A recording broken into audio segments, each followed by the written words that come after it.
नमस्कार दोस्तों, study for civil के यूट्यूब चैनल पे आपका स्वागत है। आज हम इकोनॉमिक्स से 5 प्रश्नों की चर्चा करेंगे। यह 5 प्रश्न प्रारंभिक परीक्षा की दृष्टि से महत्वपूर्ण होंगे। तो आइए बिना समय गंवाए शुरू करते हैं। पहला प्रश्न,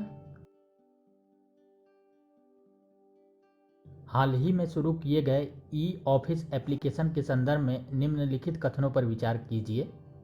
पहला, केंद्रीय अप्रत्यक्ष कर एवं सीमा शुल्क बोर्ड ने सीजीएसटी और सीमा शुल्क कार्यालयों में ई ऑफिस को शुरू किया है।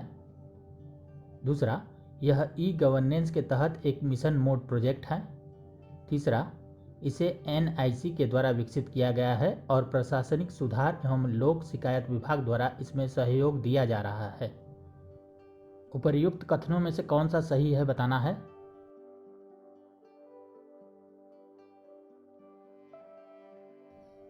इसका सही उत्तर सी होगा। 1, 2 और 3 तीनों सही है। ई ऑफिस का उद्देश्य फाइलों को एक जगह से दूसरी जगह ऑनलाइन पहुंचाकर कारोबार में सुगमता को बढ़ाना है, साथ ही कोविड-19 के संक्रमण को भी रोकना है। आइए अगले प्रश्न की ओर चलते हैं। राष्ट्रीय अवसंरचना पाइपलाइन एनआईपी के संदर्भ में निम्नलिखित कथनों पर विचार कीजिए। पहला, इसका उद्देश्य प्राकृतिक गैस के लिए देश भर में पाइपलाइन का निर्माण करना है। दूसरा, इसमें केंद्र, राज्य और निजी क्षेत्र सभी की भागीदारी होगी। उपर्युक्त कथनों में से कौन सा सही है बताना है। 4 ऑप्शन दिए हुए हैं। इसका सही उत्तर बी होगा, केवल 2 सही है। एनआईपी का उद्देश्य 2025 तक विश्व स्तरीय बुनियादी ढांचे का विकास करना है, जिसके लिए हाल ही में गठित एनआईपी कार्यदल ने 2020-2025 की अवधि के लिए 111 लाख करोड़ रुपए के कुल निवेश का अनुमान लगाया है। आइए अगले प्रश्न की ओर चलते हैं। सूक्ष्म, लघु और मध्यम उद्यमों के संदर्भ में हाल ही में की गई नवीन घोषणाओं पर विचार कीजिए। पहला, विनिर्माण और सेवा क्षेत्र के बीच का भेद यथावत रखा गया है। दूसरा, निवेश की सीमा में संशोधन कर उसमें बढ़ोतरी की गई है। तीसरा, टर्नओवर के लिए अतिरिक्त मानदंड को शुरू किया गया है। उपर्युक्त कथनों में से कौन सा सही है बताना है। केवल 1, केवल 2 और 3, केवल 2, 1, 2 और 3।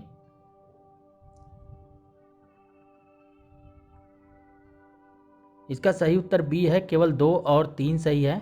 नवीन संशोधनों से विनिर्माण और सेवा क्षेत्र के बीच का भेद समाप्त कर दिया गया है। प्रश्न संख्या 4 की ओर चलते हैं। किसान रथ मोबाइल ऐप के संदर्भ में निम्नलिखित कथनों पर विचार कीजिए। पहला, यह ऐप सभी प्रकार के कृषि उत्पादों के परिवहन में सुगमता लाने के उद्देश्य से शुरू किया गया है। दूसरा, यह केवल किसानों को परिवहन की सही प्रणाली का पता लगाने में मदद करेगा।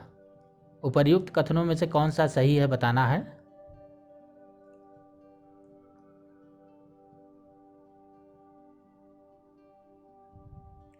इसका सही उत्तर ए है, केवल 1 सही है। यह ऐप किसानों को और व्यापारियों को उत्पादों के परिवहन में मदद करेगा। प्रश्न संख्या 5 की ओर बढ़ते हैं।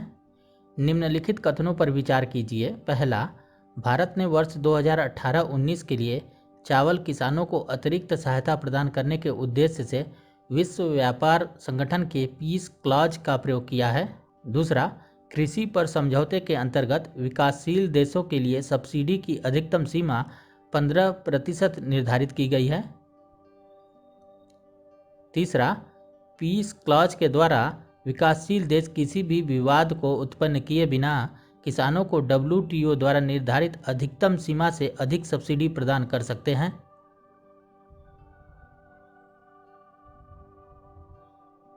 नीचे दिए गए कूट का प्रयोग कर सही उत्तर चुनना है।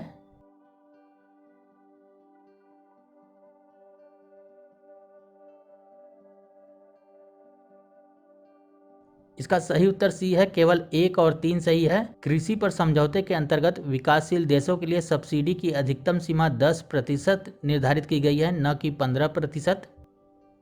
आपको हमारा यह वीडियो कैसा लगा कमेंट बॉक्स में ज़रूर बताएं। यदि कोई सुझाव तो हमारे टेलीग्राम चैनल पर साझा करें। हम आपके लिए बेहतर और प्रामाणिक कंटेंट लाने के लिए निरंतर प्रयासरत हैं।